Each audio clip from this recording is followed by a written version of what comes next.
Yes, that's the first step to the That's the first step to the craft bazaar. Thank you very much.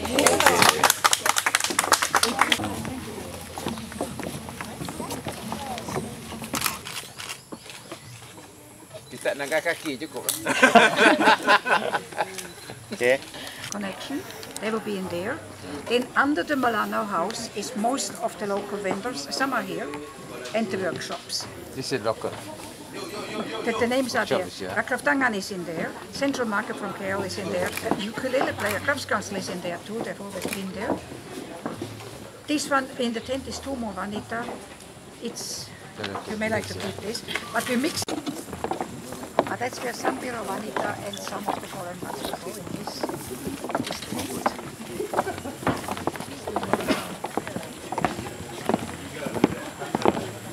Very informal sort of an action, walking around. But this is the area down there, around here, where the workshops will take place. The purple area, mostly here. Except I think the potter, he's usually in front of the back entrance. He's got to set his potter wheel in the ground.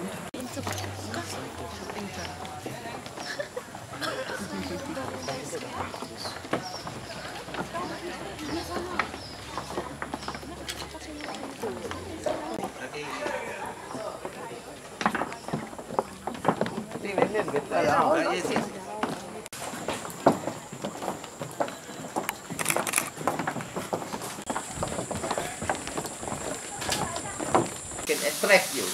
You just imagine if you have that 1 hectare of lemongrass, you turn into perfume.